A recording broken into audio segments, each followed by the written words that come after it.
Sa banal na pangalan ng ating Panginoong Hesukristo, Church of Iglesia Philadelphia, brother and sister, at sa lahat ng nakikinig, bumabati po ako ng magandang araw po sa inyong lahat.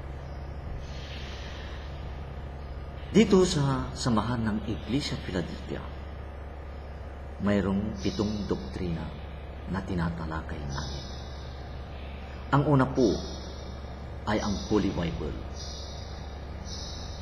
One God, Son of God, Mother Virgin Mary, True Iglesia, Baptismal, at ang huli po ay the second coming of Jesus Christ.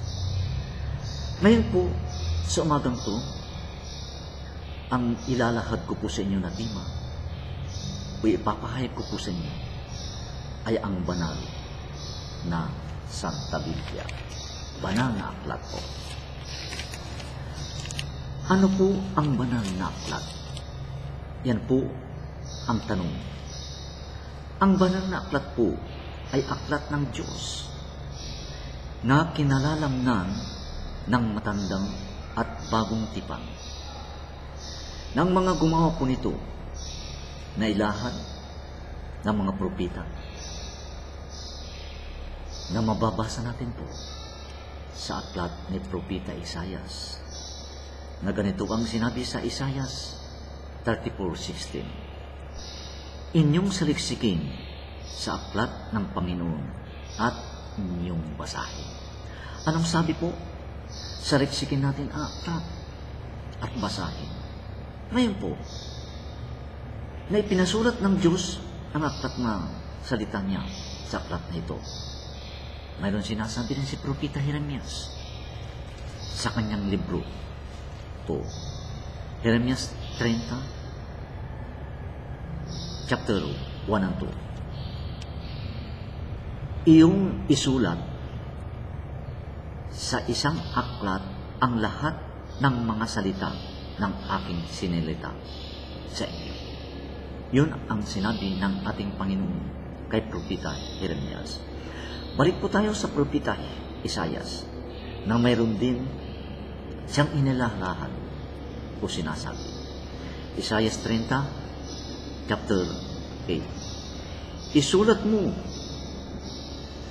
sa harap nila sa isang tapyas na bato at ititik mo sa isang aklat upang manatiling panahon na darating na walang hanggan.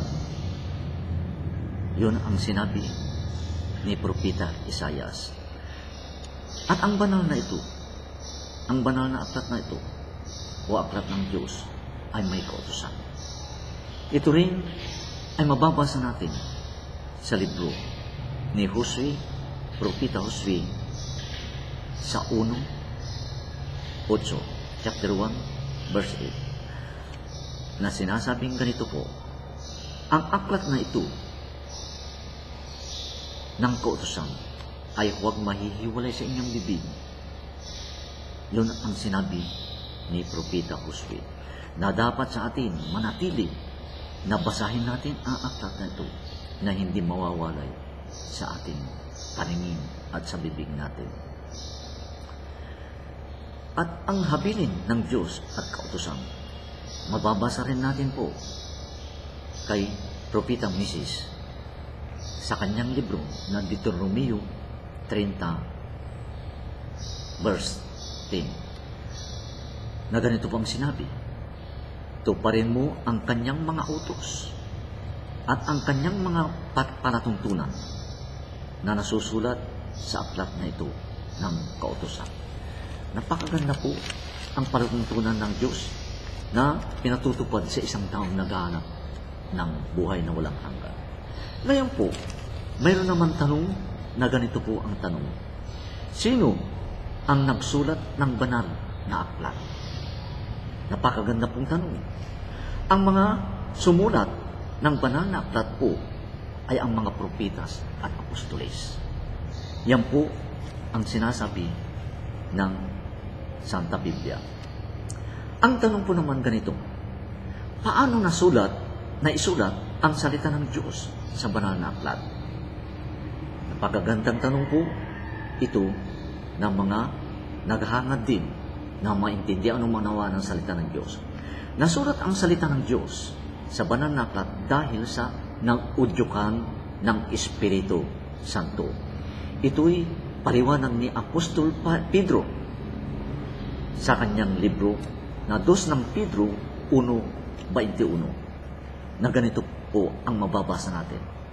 Sapagkat hindi sa kalooban ng tao dumating ang kulang kailanman, kundi ang mga tao ay nagsalita buhat sa Diyos na nangudyukan ng Espiritu Santo. Naintindihan po natin sana na hindi nanggaling sa tao, kundi sa Espiritu Santo. Apostol Pablo rin ang nagsasalita po na ganito po ang sinabi, Galatia 1, versikulo 11-12. Sapagkat aking ipinatalastas sa inyo, mga kapatid, tungkol sa Ebanghelyo ng aking ipinangangaral, na ito'y hindi ayon sa tao. Sapagkat hindi ko tinanggap sa tao, ni itinuro man sa akin, kundi tinanggap ko sa pamamagitan ng pahayag ng ating Panginoong Jesucristo. Yun ang sinasabi ni Apostol Pablo na hindi niya kinuha sa tao, ni itinuro man sa kanya ng tao, kundi tinanggap niya sa pamamagitan na pahayag ng ating Panginoong Jesucristo. Ngayon po,